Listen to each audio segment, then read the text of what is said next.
And hello, everybody. Just wanted to take a few minutes of your time and wanted to go over something that was really cool that happened last week, and I thought it bears sort of mentioning. Won't spend a whole lot of time, but it has to do with eye care, opticianry, optometry, that type of thing, and it's in the arena of myopia control.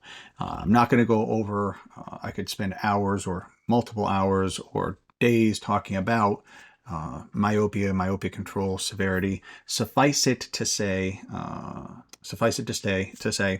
the levels of myopia from the 70s to now, we have a higher percentage of our population, our patients, that are myopic now compared to 40, 50 years ago.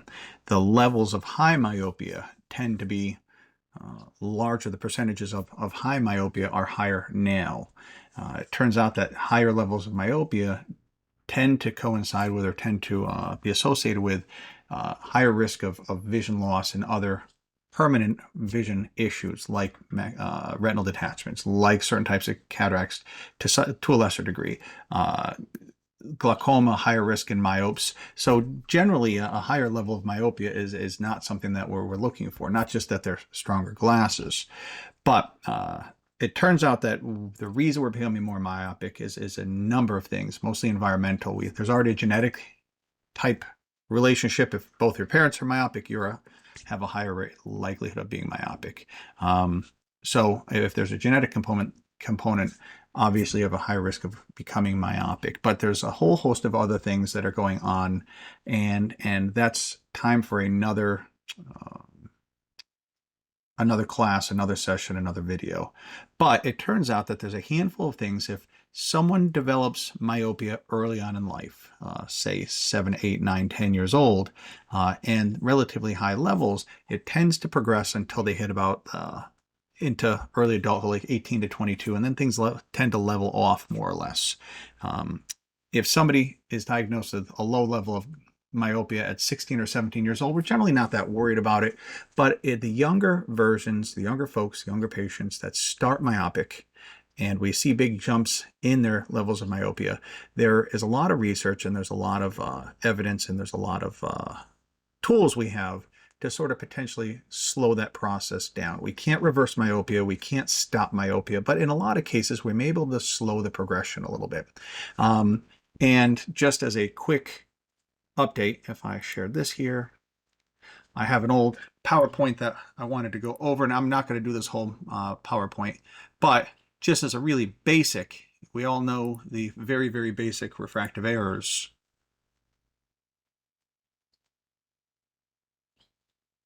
Generally, if light came in to an individual and light was coming in parallel to the eye, generally the cornea hits the cornea, converges, hit the crystalline lens, converges, and in a perfect world, everything would fall right in the back of the macula, especially the fovea, and we'd get 20/20 vision.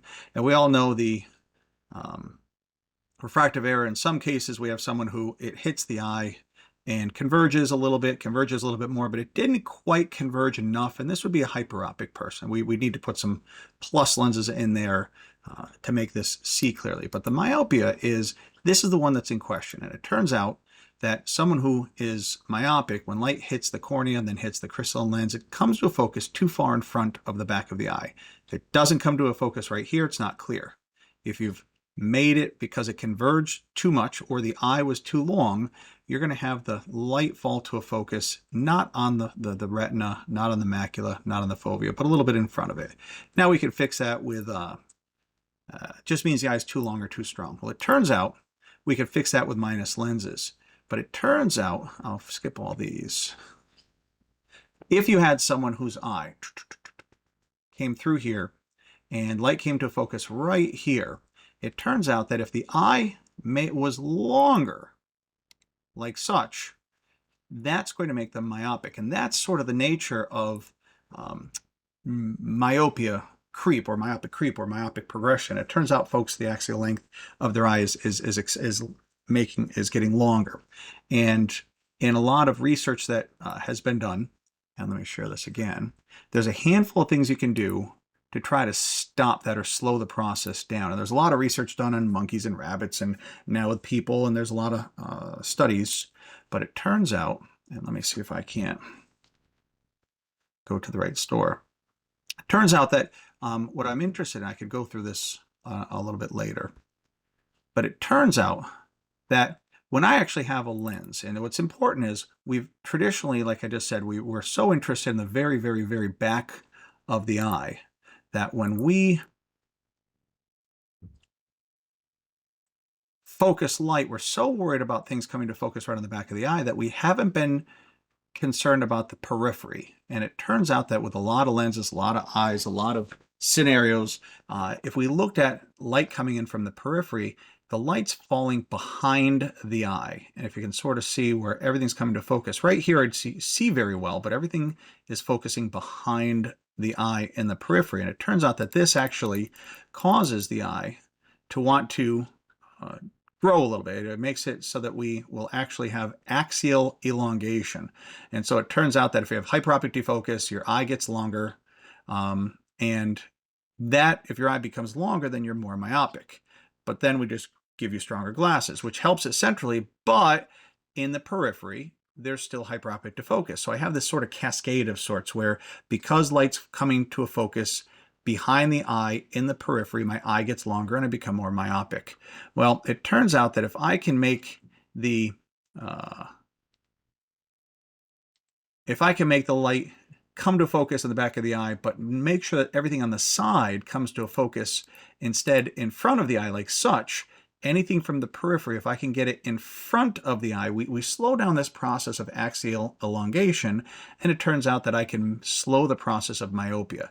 And all we're trying to do in a nutshell is we want to have the eyeglass or contact lens prescription be correct centrally, but we want to add plus power to the periphery. And it turns out that we have bifocal contact lenses where the distance part is in the middle, but off to the edge, I'm going to have the reading part. And as you can imagine, that's more plus.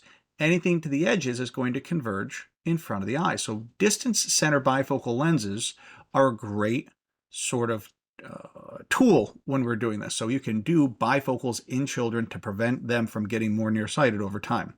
Turns out that multifocal bifocal contact lenses that are distance center are not FDA approved.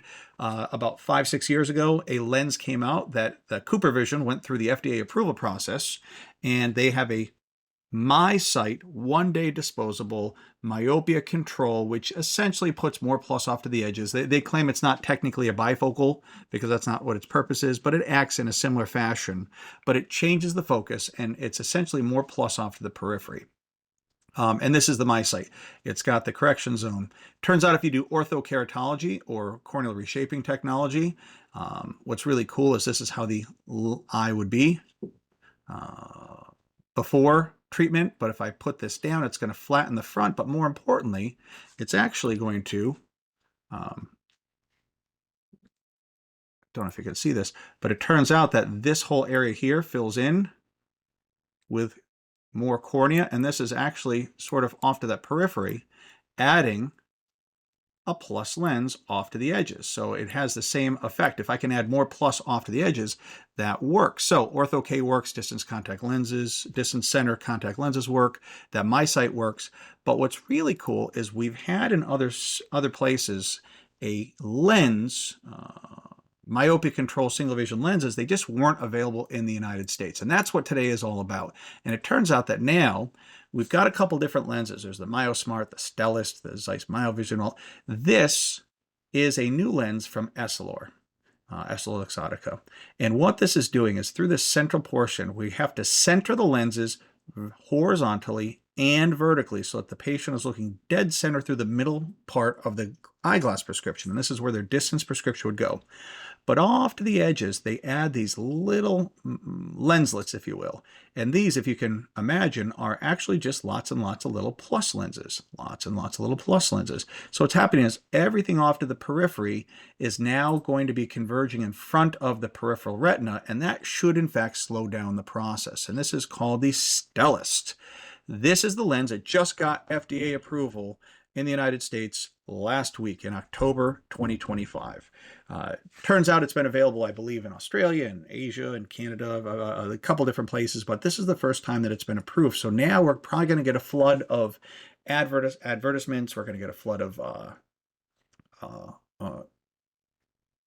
sort of marketing, and it's going to be important that you have a basic idea of what this is, what it does, and if a doctor says, I need this, they could prescribe contacts, they could prescribe they could fit Ortho-K.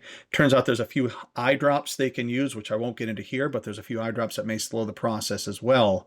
But for opticianry purposes, this is something that will be on the radar and will be part of our toolbox, and it's called the Essilor Stellest. There's a handful of other ones coming down the pipe that are also available. This is a Hoya version where there's a center portion that's fine, but there's some essentially more converging optical apparatus. It's like a defocus incorporated multiple segments, they're called, but they're essentially just little plus converging lenslets, if you will, or areas where there's more converging. Zeiss has one that looks like a Fresnel prism, or Fresnel lens rather, where it's just, again, a plus lens, but circling the center part. So they're all going to work very similarly in that they're adding plus to the periphery in order to make the peripheral in the retina to come to a focus in front of the eye, not behind, so it doesn't get longer. What I'd like to do, let me stop sharing, and let's get to the Stellest. I don't think I have a press release, but if I do, let's just get this, the Stellest lens.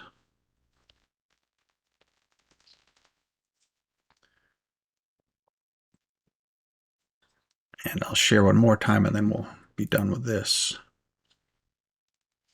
So again, what they're doing is, this is the Stellest lens, and it's a highly aspheric lenslet target technology to slow down myopia. And what it's essentially doing is making it so that there's more plus off to the edge. We're going to get questions. We're going to get, and I should show you some of the studies, but it shows a decrease or a slowing of the progression of myopia compared to to regular single vision lenses. So I'll go over more of these in the future, but I just thought it was the coolest thing ever about now, instead of myopia control should be something we're incorporating in our practice. If I have a youngster who's 8, 9, 10, 11 years old, I should want to potentially do something to slow that down. There may be additional office visits. Some doctors want to measure the axial length using specialized equipment to make sure that what they're doing is working. But again, understand that there's more than one way to treat this sort of issue. And again, certain types of contacts, either off-brand multifocals for children or the MiSight lens. Turns out that, again, atropine eye drops that are watered down or diluted seem to work, but there's different arguments about which dosage to use. There are other types of bifocal lenses in the past, like progressives and bifocals, we thought would work, and they have questionable ability. But this is the first FDA-approved spectacle treatment of sorts that you should be aware of. So I wanted to share that really quick. If the questions came up, we can do more. I just wanted to do just a 6 or 7 minute overview as best as we could, and we can go more into other treatments or how they work. But I just wanted to give you just the 30,000 foot overview, and I thought that would be helpful. So appreciate it. Appreciate your time, and talk to y'all in a bit.